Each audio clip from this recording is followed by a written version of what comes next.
From FedEx Forum and the American Home Shield Studio, this is The Odds Couple on GrindCityMedia.com. Handicapping all the football action, here's Rob Fischer and Lang Whitaker.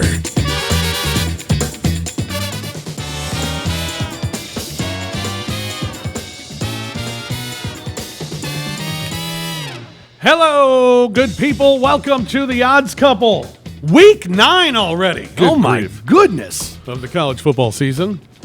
We welcome you into the show. We'll look back at Week 8, look ahead to Week 9. Lance Taylor will join us, handicap the action coming up this weekend. We'll check in with Vinnie Verno, get his thoughts on the action this weekend as well.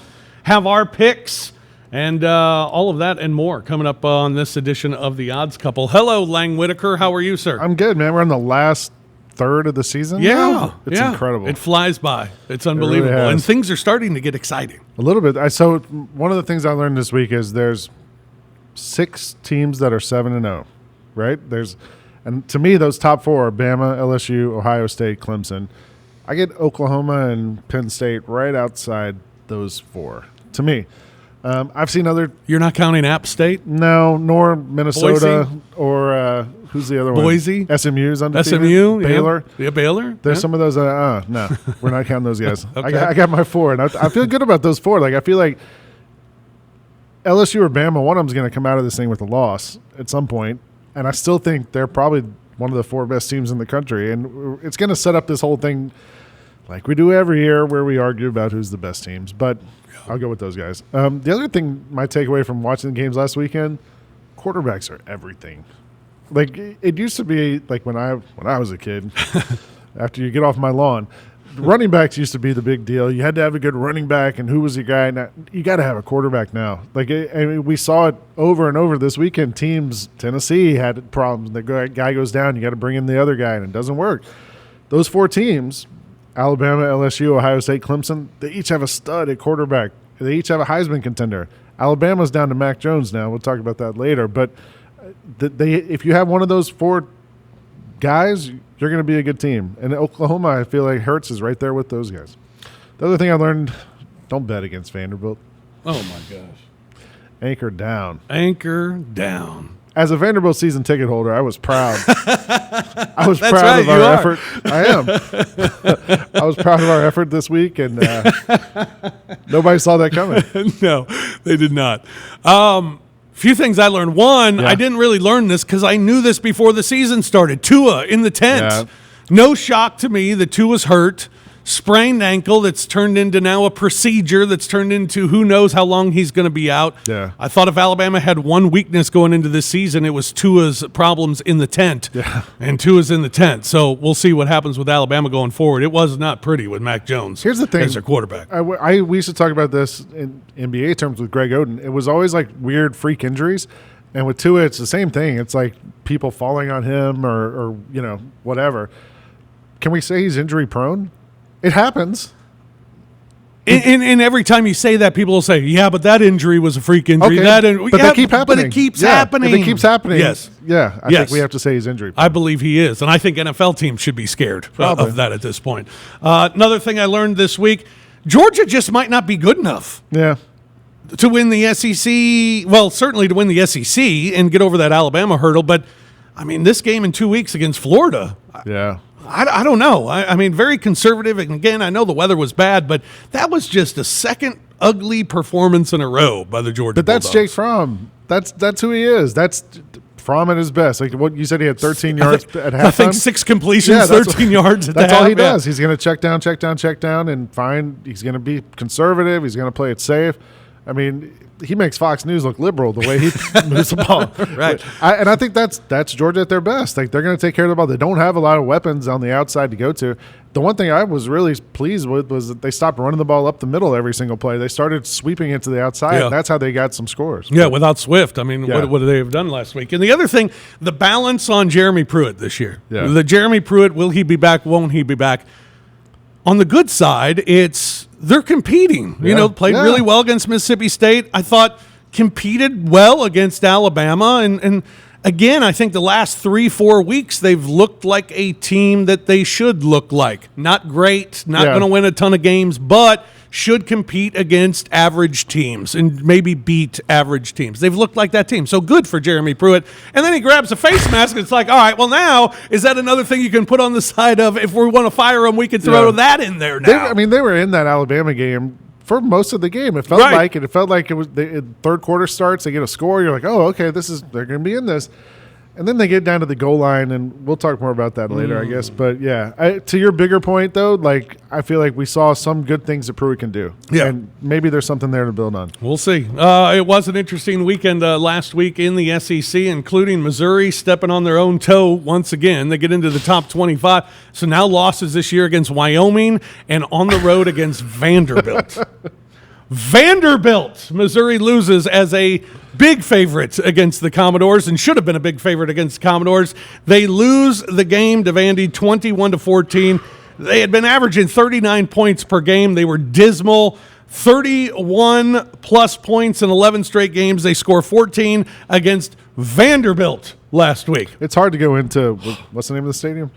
Vanderbilt plays in. I don't even remember. It's tough to go in. It's tough to win in there. Yeah, it's tough to win there when you have a home crowd basically behind you. I know you being a season ticket holder. As a season ticket holder, I've been there. Right, and you've been there in the opponent's jersey too. Vanderbilt gets the win 21-14. There was a lot of talk about Derek Mason possibly losing his job, about Vanderbilt being a disaster and needing to move on. No. They beat a ranked team. They beat Mizzou, and afterwards, Derek Mason was fired up. Well, first of all, honor to God. It's been a rough patch, man, but I told my team this, and I want everybody to understand this, okay? A lot of people want this job, so they think, but I'm the man that's built for this job. Every day, man, we grind. We grind. Don't question us. Don't question who we are, what we do, or how we play. We're Vanderbilt men. Commodores anchoring down.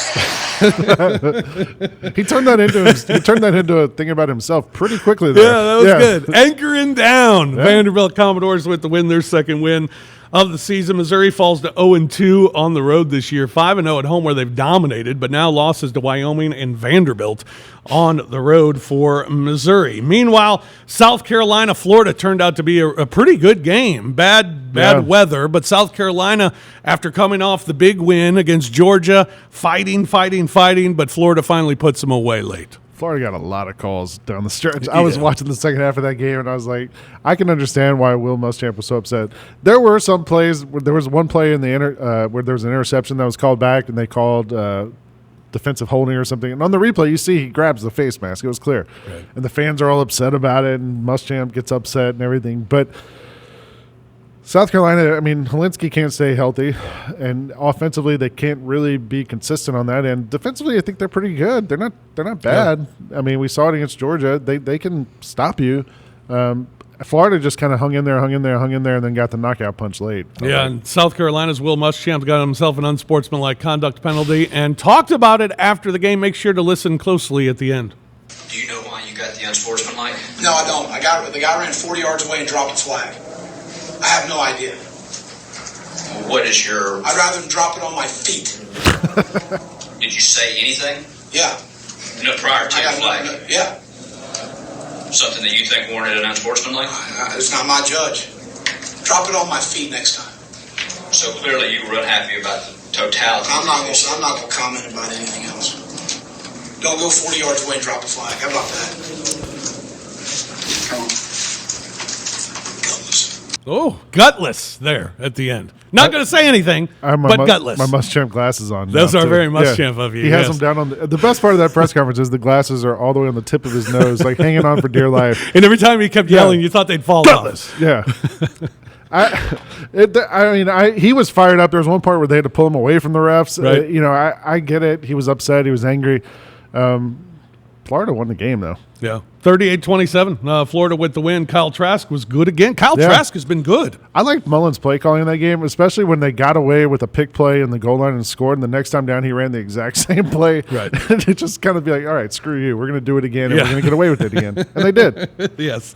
Auburn won at Arkansas 51-10. They had 298 rushing yards in the game, kind of getting back to Auburn football. It's easy to do when you're playing the Arkansas Razorbacks.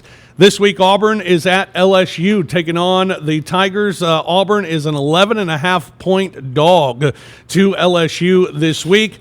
Auburn 7-1 against the spread in their last 8 games, 7-7 their last 14 against top 25 opponents, and 8-12 when they are ranked, taking on a ranked opponent. They have won 2 of the last 3. LSU, meanwhile, they've covered every game so far this year. They've been dominant. Maybe the dominant team in college football. I feel like with Auburn, we've heard this story before.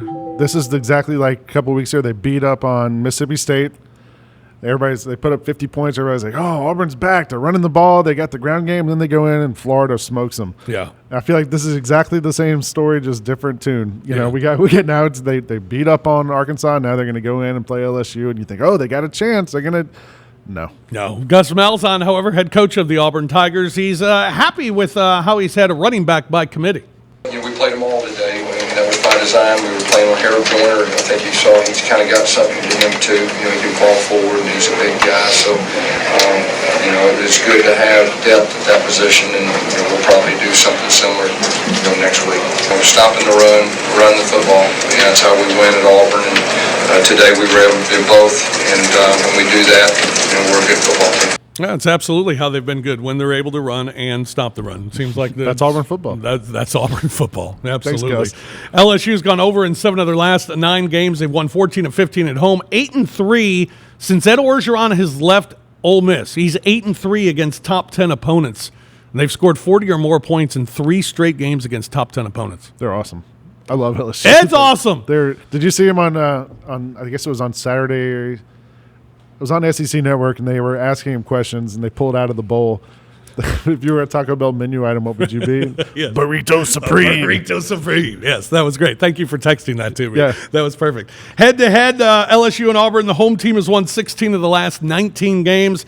LSU's won 9 straight at home and 9 of the last 12 overall, and LSU has covered the last 2. Meanwhile, Arkansas at Alabama this week. Alabama is a 32.5-point favorite, but now they got a quarterback problem. Do they? Mac didn't look good. I mean, his first couple throws that skipped to the receivers. Well, you couldn't ask for a better team to warm up against. It was Arkansas. That's right. It feels like to me the Mac Jones thing. Tua came in there and kind of changed the paradigm at quarterback in Alabama. They've always had like these game manager types, right? Like I was thinking, it's like from A.J. McCarron, from Greg the school McElroy. that brought you Greg McElroy Right. and A.J. McCarron and Jake Coker Right. and all those guys. And now all of a sudden, this feels like Mac Jones at worst. That's all you got to do is just manage the game, get the ball to the guys who can make plays.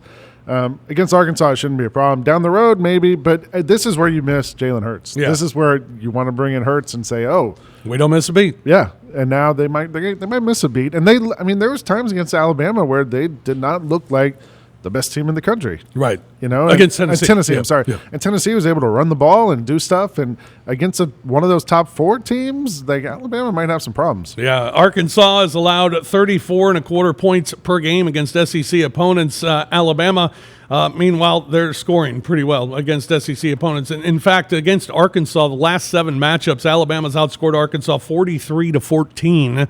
Although that would be 29 points. That doesn't necessarily cover the spread. Arkansas has gone under in 4 of their last 6. They've lost 15 straight against SEC opponents, but they've covered 4 of the last 5 against Alabama, including the last 2. Alabama has won 12 straight in the matchup, but they come in with a new quarterback, Nick Saban, head coach of the Crimson Tide, talking about Mac Jones. Mac, did some good things, and we think Mac is capable. So we got a lot of confidence in Mac. I think the players have confidence in Mac. Tua came out of the game. I didn't even know he was hurt. So we took him out. Mac had to go in. So, you don't really have time to give him a pep talk or anything. I think when you're a backup player, you got to be ready to go in. That's why everybody's got to prepare well during the week and be focused on what they have to do to go in and be able to execute. And, we'll try to get, Mac doing the things that he can do well. And we got a lot of good players on offense and try to feature what they can do to help them. One problem, Nick Saban doesn't know his quarterback's last name. Yeah. That could be issue number 1. But the numbers for Alabama are staggering every week. Love to mention them. They've won 88 straight now against unranked opponents. Wow. 88 straight. 37-38 against SEC opponents. 30 straight at home. 37 straight as a double-digit favorite against SEC opponents. But just 20-17 against the spread.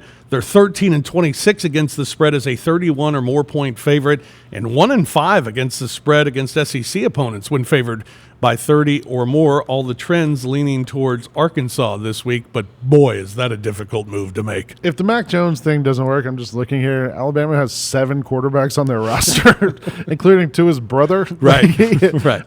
They also have players named like Stone Hollenbach, Lovehead, Jaden George. They have some cool names. They got to be somebody there who can just get the ball out to the receivers and hand it to the running back. It's got to be. Alabama 32.5-point favorite. Total in that one is 55.5. Well, once again, Vinnie Verno, who normally joins us here in the studio, he's still on vacation. Oh, okay. Yeah, still on vacation. And so Vinnie Verno joining us by the telephone once again today. Vinnie, where are you at today, man? And you know what I'm going to go with? Jeremy Pruitt, a lame duck. This week, Washington State is a 14-point underdog to Oregon. They played the last 4 years. Washington State win, Washington State win, Washington State win, Washington State win. In fact, in their last 9 meetings against Oregon, they are 9-0 against the number. You either got Cougar money or you're broke. Washington State coming off a 41-10 Colorado win last year, so they are feeling great about themselves. Hey, you want to hear some Halloween jokes? Why do mummies have no friends? They're too wrapped up in themselves. These jokes are winners. Why did the ghost go to the bar? He wanted to get sheet-faced. Washington State, 9-0. Do you want to do better than 100%? 9-0 against the number in the last 9 meetings versus Oregon. They make it 10-0. Hey, you know what you call a duck with a drug problem? No. A quackhead. I gotta find this lame duck costume. Speaking of lame ducks, Oregon's dead this week. Washington State plus 14. Mortal Lock Massacre. You're welcome.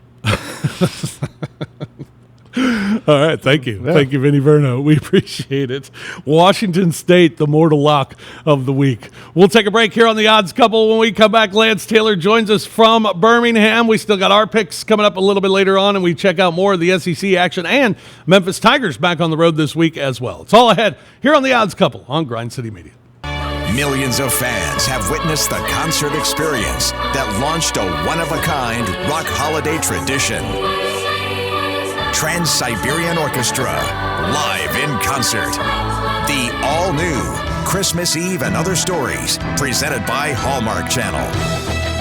December 19th, FedEx Forum. Tickets are on sale now at Ticketmaster.com. Another Beaver production. It's time, Memphis. Join Jaren Jackson Jr., John Morant, and your Memphis Grizzlies for opening night, Friday, October 25th at 7 o'clock as they play host to the Chicago Bulls. Arrive early to enjoy all the opening night festivities, plus all fans will receive a commemorative Grizzlies growl towel.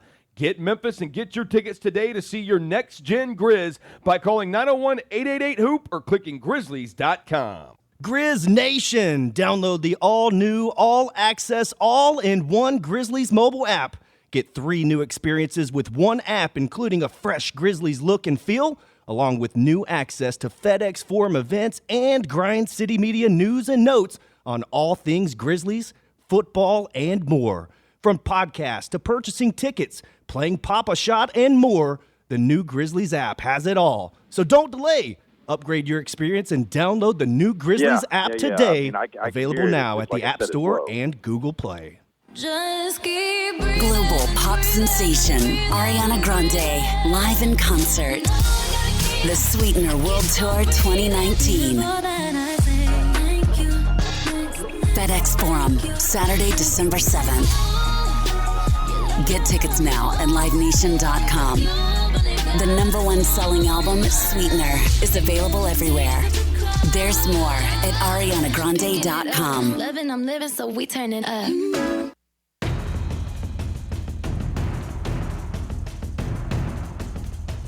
Welcome back to GrindCityMedia.com, live from FedEx Forum and the American Home Shield Studio.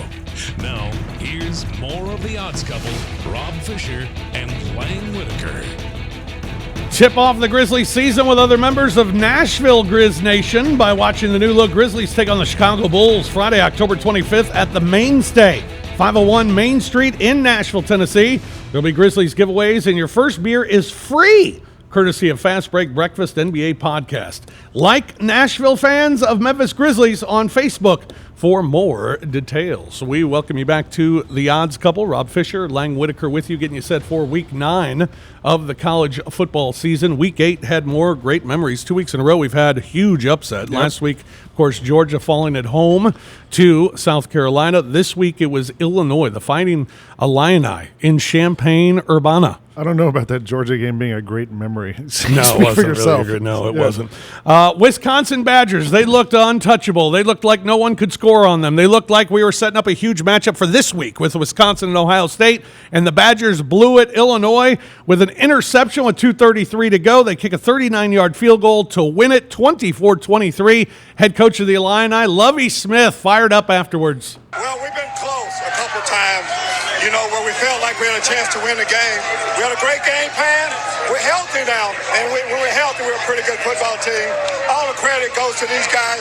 We finally finished the game. Take me inside your mind. What is going through a coach's brain when the balance of this game relies on one play and one kick? Well, I felt confident.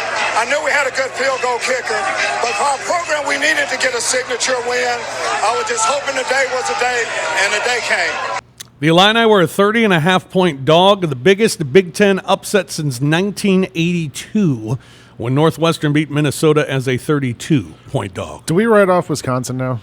We've been talking about them the last few weeks as the team that we people haven't wanted to write them in. I know, but we thought maybe they should, maybe they'd belong. They were good, they were beating people, they looked great, and then they lose this one. So do we just say, all right, forget it? Well, they got to beat Ohio State to get people they could interested in them again. I mean, Ohio State's putting up tons of points every single week, and Wisconsin doesn't seem to be a prolific offensive machine like they kind of historically aren't. No. And they gave up 24 to Illinois. So I don't know. Maybe they are done. Yeah. Well, all right. Let's get the thoughts of Lance Taylor, who joins us from the Roundtable in WJOX in Birmingham. He's on Twitter at @TheLanceTaylor, and you can check out his picks online at lanceslock.com. Lance Taylor joins us here on The Odds Couple. Good afternoon, Lance. Hello, fellas. Yes, I am glad I did not have Wisconsin minus 29.5 last week. That would have been a bad loss. And Lovie Smith does, for the record, have the worst beard in the history of beards. It is very odd looking on him, yes. And I know Lovie from covering the Rams in St. Louis years back, but that you can't even recognize the guy. I mean, there's got to be somebody in his life, whether it's one of his kids or his significant other, that says, hey, look, I know the beard's kind of in with a lot of dudes, but it just doesn't fit for you. I mean, it's worse than Tom Hanks had in Castaway. Yeah.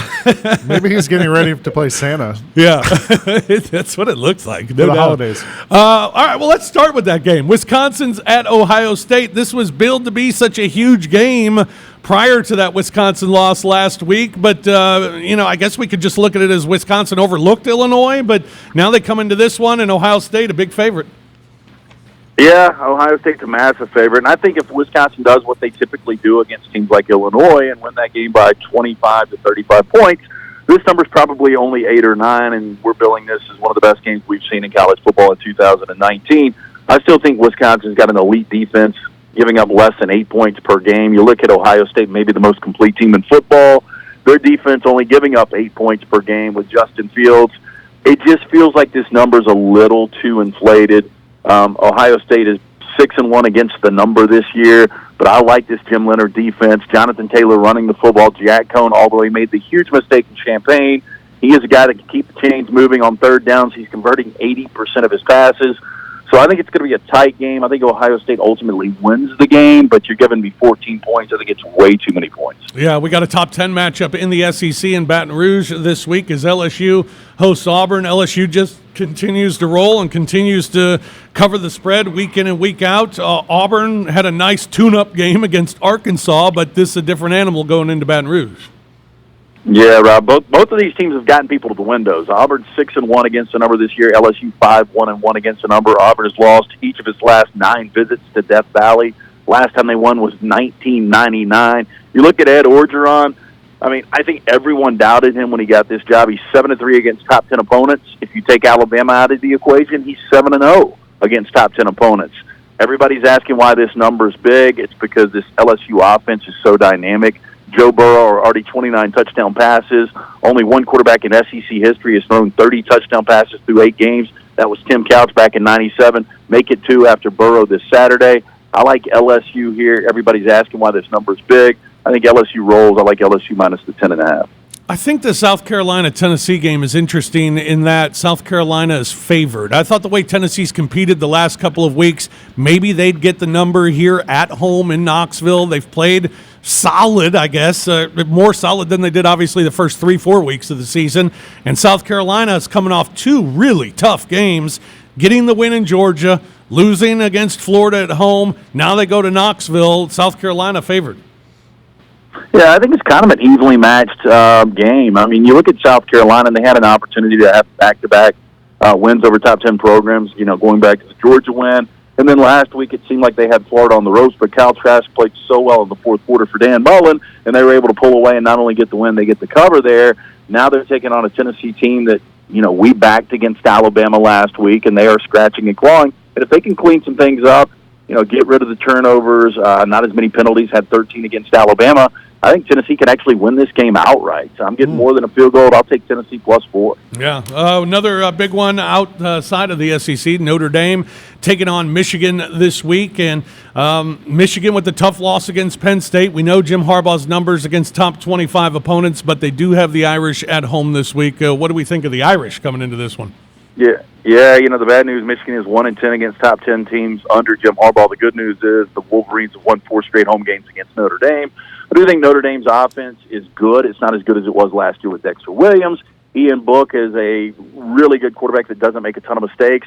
But I think even off a loss where, Penn State had that 21-0 lead and Michigan was able to come back, and Shea Patterson actually played pretty well. They went for over 400 total yards on the road. I think they built a little confidence there. I like Michigan minus the 1 here. I think Michigan pulls up. It's obviously not an upset because they're favored. I think in the eyes of a lot of people out there it would be. But I think Michigan gets Notre Dame there. Lance, each week we like to ask you what you've learned in the NFL from the week before, but I want to ask you a question about the NFL. San Francisco's undefeated. Are we believing in them as a contender in the NFL? Yeah, I had them doing power rankings going back to week 2, just watching them for 2 weeks. I had them the second best team in the NFL. I think Kyle Shanahan's done an incredible job, and Garoppolo's not even playing great football right now. But you just look at the physicality of this team, and they did what they needed to do in an off game offensively and a torrential downpour last week in Washington, completely shutting down the Redskins and getting out with a win and pitching another shutout.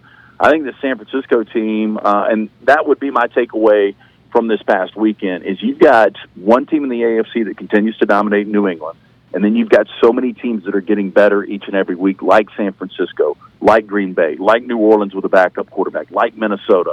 The NFC is extremely deep. Yeah, no doubt about it. What do you like in the NFL this week?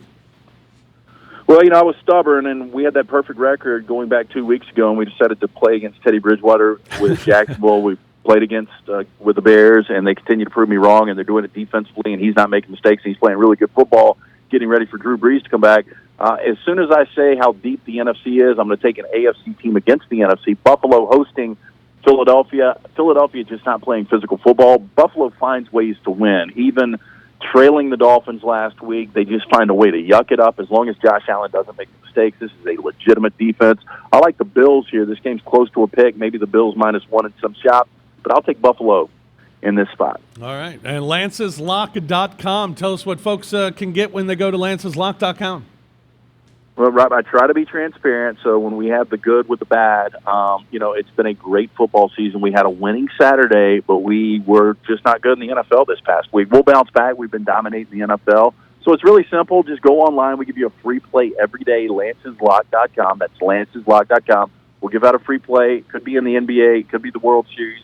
Could be college football or the NFL. But it's only $90 a month, $3 a day. Just try us out, lanceslock.com. Awesome. Lance, always a pleasure, man. Thank you so much for your time. We appreciate it. Thanks, fellas. Talk next week. All right. Lance Taylor joining us from Birmingham. The Roundtable, WJOX in Birmingham, and lanceslock.com. You can catch him on Twitter at the Lance Taylor. I had the 49ers game on the other day. My wife doesn't watch sports, doesn't care about it really. And Jimmy Garoppolo came on TV. Huh, who's that? Who's that guy? Yeah. Right. I had the Niners as my pick last week, so I was not happy about it. Yeah. 9-0, yeah, defense superb. But come on, let's get more than 9 points. All you needed was one more, and I would have been happy. But that's all right. Still had a good week. Niners did get the win. They're still undefeated. Meanwhile, back in the SEC, that South Carolina-Tennessee game is a big one. Carolina, interestingly enough, favored in this one as a road favorite, 3.5 at UT. Big game, at least last week, for the Tennessee Volunteers. I thought they really competed well against Alabama. You know, you have that play at the goal line. You're looking to make it a 1-score possession, and all of a sudden it becomes a 3-score possession because of the touchdown going the other way. I mean, that was funnier than Saturday Night Live. Saturday night, I was watching that game, and that was the play. They get to the goal line, and I know that Pruitt's gotten yelled at for grabbing the face mask for a split second and all that stuff, but to me, the bigger thing is why did that play happen? Yeah. Why was Garantano allowed to call that play? Like, that wasn't apparently the play that was called. He was supposed to dive into the pile instead of trying to go over the top. And then for that to go from almost scoring a touchdown to Alabama scoring a touchdown it was unbelievable. It was hilarious. That was the most Tennessee play of the season. Yeah, it really was. Jeremy Pruitt after the game talked about the positives to take away from Alabama. There's lots of lessons that we need to learn as a football team. We've got a very young football team. You know, we're not where we need to be yet from a depth standpoint. As a football team, we're, one more recruiting class, and we'll be playing with 85 guys. So our guys played hard. We didn't always play smart. But there's lots of good things we can learn from this and continue to improve. And we did, in my opinion, we played better this week than we did last week. So we'll watch the film, we'll learn from it, and we'll go back and go to work. There's no quit in this football team. They're going to compete, and they'll continue to compete. South Carolina's 9-2 against the spread on the road, 9-1 against the spread on the road on grass. Tennessee, meanwhile, 4-14 against the spread at home.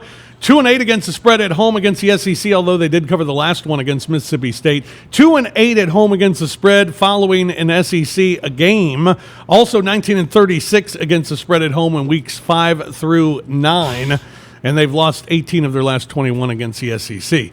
Head-to-head, South Carolina has won the last 3. UT is 16-3 at home against the Gamecocks, although they did lose the last one. It's been a close series. Last 7 have been decided by 23 total points, 6 of them by 3 or fewer points, 1 by 6 points. I feel like we're on course for the same thing to happen this week. Neither team's that much better than the other one, and they both kind of can't get out of their own way. That's why that hook is a big factor here. Here's the biggest number of the week, though. Will Muschamp against Tennessee in his career as a head coach, 7-0. Will Muschamp against the Tennessee Volunteers. One other SEC game, Mississippi State at Texas A&M. The Aggies come in as a 10.5-point favorite. That total at 50.5. Mississippi State's gone under in their last 2 games and under in 8 of the last 10 on the road. A&M, 5 of their 6 games this year have gone under as well. The last 2 head-to-head have gone under. A&M 11-3 against the spread at home in their last 14, although they have not covered the last 2. State's won the last 3 matchups, and they've covered 5 of the last 6 against A&M, including covering the last 2. However, Texas A&M, after beating Ole Miss last week, they haven't swept Mississippi schools since Johnny Manziel. That's a great stat. How about that number? Yeah, so they're in trouble this week against Mississippi State. All right, we'll take a break here on the Odds Couple. We'll come back. We'll have our picks for you this week. We'll do that when we return here on the Odds Couple on Grind City Media. The voice, the hits, the tour. The wait is over. Celine Dion, Courage World Tour. February 9th, FedEx Forum. The first North American tour in over a decade. Reserve seats on sale now at Ticketmaster.com. Celine Dion. Produced by Concerts West. Get tickets now. Grizz Nation. Download the all-new, all-access, all-in-one Grizzlies mobile app. Get 3 new experiences with one app, including a fresh Grizzlies look and feel, along with new access to FedEx Forum events and Grind City Media news and notes on all things Grizzlies, football, and more. From podcasts to purchasing tickets, playing Pop-A-Shot, and more, the new Grizzlies app has it all. So don't delay. Upgrade your experience and download the new Grizzlies app today. Available now at the App Store and Google Play. Grizz Nation, all new 10, 22, and flex packs for the Grizzlies 2019-2020 season are on sale now. Save big on single game prices and guarantee your seats to the best games and promotions for the upcoming year, including the Lakers, Warriors, and more. Choose from half season, weekend, and big game plans, plus enjoy extended payment options, all starting at $12 per game. Get your new pack today and call 901-888-HOOP or shop at grizzlies.com. Welcome back to the Odds Couple on GrindCityMedia.com. Live from FedEx Forum and the American Home Shield Studio. Here's the Odds Couple, Rob Fischer and Lang Whitaker.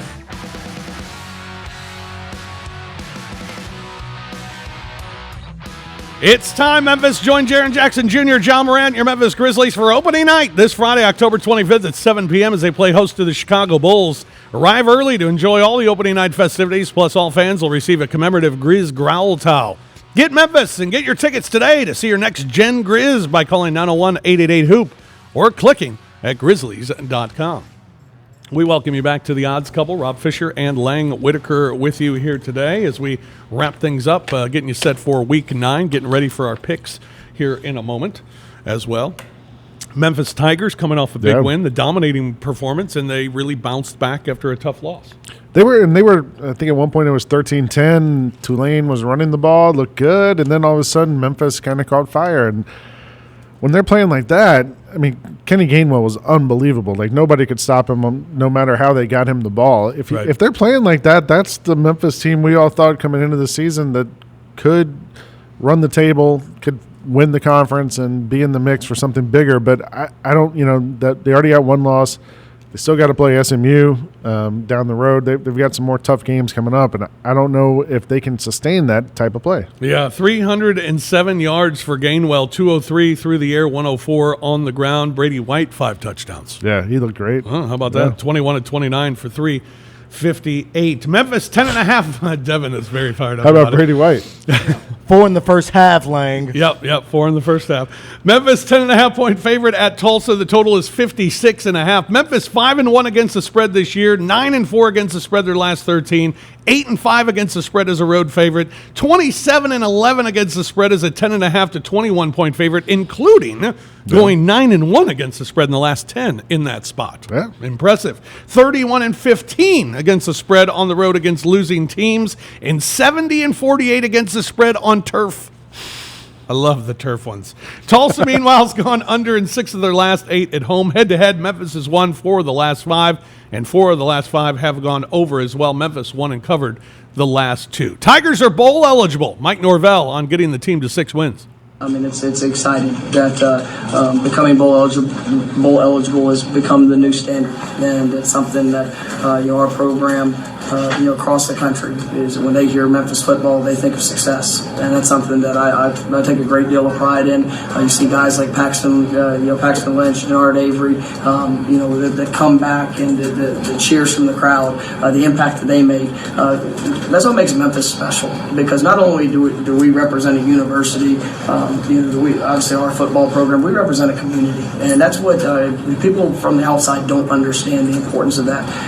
And we're just trying to continue to elevate Memphis in general, but we've got a wonderful platform with this football program and the great players that we have, and so we're just trying to do our part. But it was pretty special. I've been in Memphis for 17 years. To think that a bowl game is the standard back then, I would have thought, good luck with that. Yeah. Now it's like, bowl game? You better get 10 wins now. I went to the tailgate Saturday before the game, and I went with a Memphian, a native Memphian, and he grew up here. And as we walked through the tailgate, and there's rows and rows on Tiger Lane of all these different tents, and he was like, when I was a kid, none of this was here.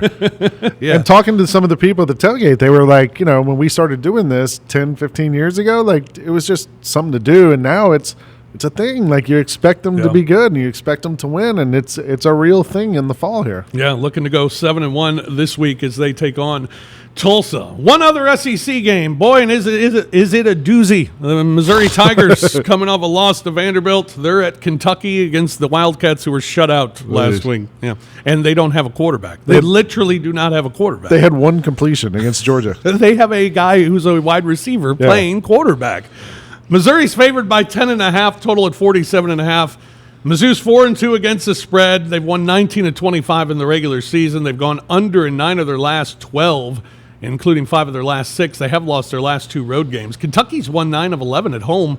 They've covered 3 of 4 at home. 1-3 against the spread, however, in their last 4. 15-10 against the spread as a dog.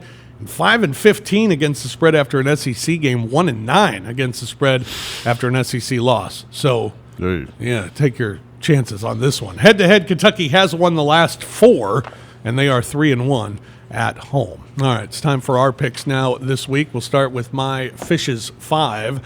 I like LSU minus the 11.5 against Auburn. I think Auburn just runs into trouble here this week. I think the toughest game is South Carolina at Tennessee. If Tennessee was favored by 3.5, I would love South Carolina this week to cover that. Little nervous, especially with that hook. I'd say buy that hook. Get rid of it. South Carolina 3.5 in Knoxville. Ohio State 13.5 against Wisconsin. I just like the Buckeyes to roll each and every week like they have all season. Memphis, I'll continue to ride Memphis. They've been a great team against the number this year. 10.5 against Tulsa. And I'll take Texas A&M minus a 10.5 against State because I just think State's in a world of mess right now. And you and I usually there's some difference in our picks. Today we agreed on 4 of them. The one we differ on is Tennessee. I can't believe you're going with Tennessee. I thought the ATM was broken. Joe Moorhead fixed that ATM. That ATM is fixed. You cannot. It's password protected. The password is Bosco, by the way. But you have to know the password. But if you know the password, Jeremy Pruitt got the password. You said you're worried about the hook on this game. He's got me hook, line, and sinker. I'm going all in. Tennessee Vols. Let's go Rocky Top this week. Wow. I'm taking Tennessee against South Carolina. Against Alabama, they competed. It was impressive. The final score looked different than the game looked if you watch the whole game. And I feel like, like Lance said, actually, if they can kind of just clean up some of that little stuff against South Carolina, who is so up and down offensively. Defensively, South Carolina is pretty good. They have a really good secondary, but I think Tennessee can run the ball, and I think they can control the clock. And this is kind of the game I think Jeremy Pruitt has to win. Yeah, those picks that we just made on Lang's Locks and Fishes 5, you can find all of those on the Grind City Media Pick'em panel each and every week. That comes out tomorrow on social media. You can check that out. All the members of Grind City Media, Devin Walker, Megan Triplett, John Roser, Eric Hasseltine, Michael Wallace, Chris Vernon, myself, Lang. I can't believe I've gotten that every week, by the way. It's not impressive. Forgotten people. You can check that out on Twitter at Grind City Media. Our picks against the spread for 8 games each and every week. Those are 5 that we will have this week on our picks. And by the way, speaking of John Roser, if I'm not mistaken, he is in the building. Johnny, first half. He wasn't here to start the show. You're gonna have to put me on this. But now I get money. If we could get the camera to work, Thank you, Johnny Roser. With I may make fun of your Atlanta Falcons though. His undefeated God, what a freaking Niners disgrace that team sweatshirt. is. What's up, John? What's up? Oh, look, Kimball, we're not going to go with the picks I gave you. I have looked at lines. That Arizona Cardinals line, I do like it at +10 against the Saints, but it's against the Saints in October. You cannot bet against the Saints in October. You know it. Mr. October, Teddy Bridgewater. They're absolute money for college. Look, you got to roll Ohio State -7.5 in the first half against Wisconsin.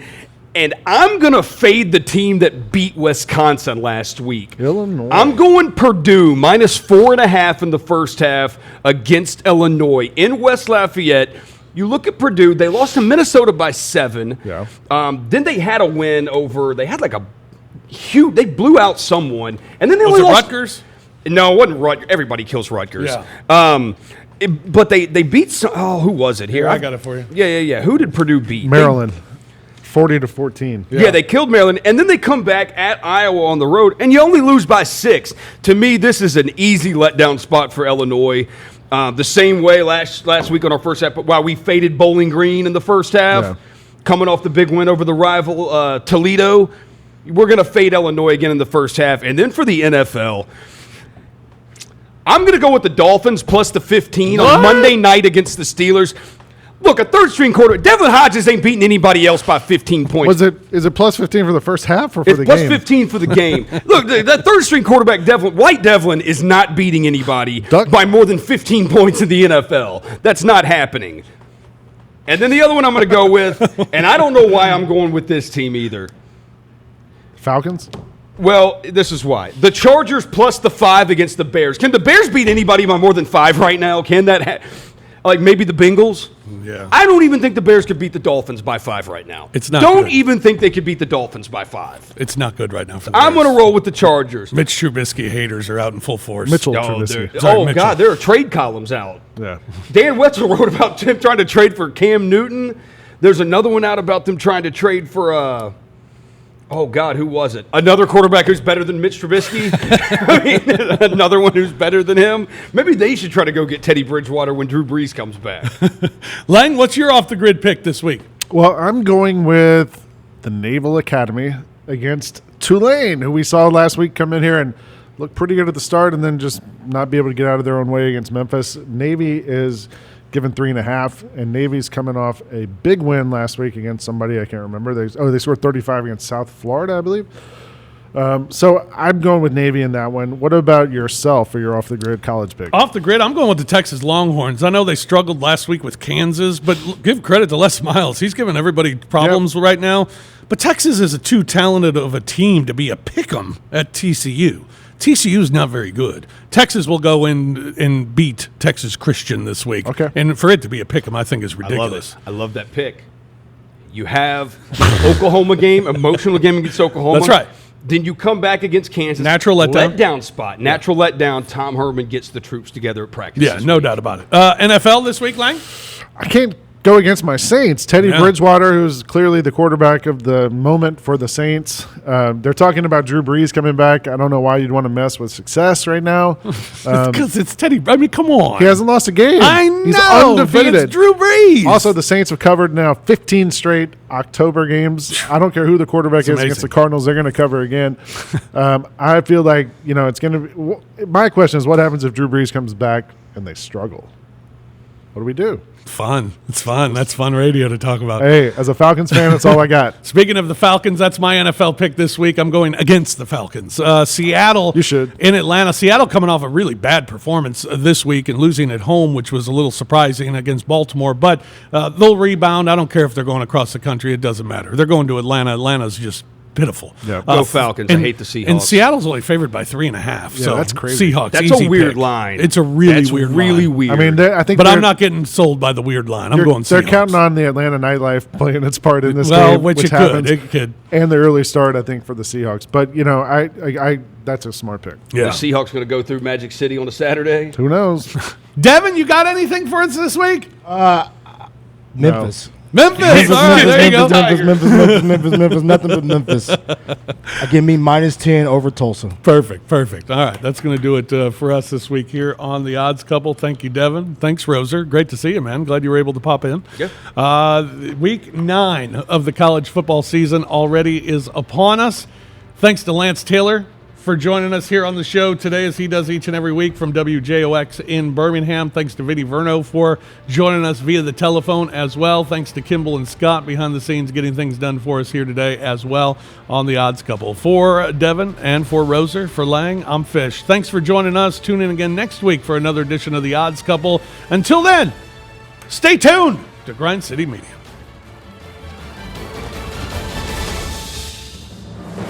Been listening to The Odds Couple from the American Home Shield Studio on grindcitymedia.com. Tune in next week for more football handicapping with Rob Fisher and Lang Whitaker.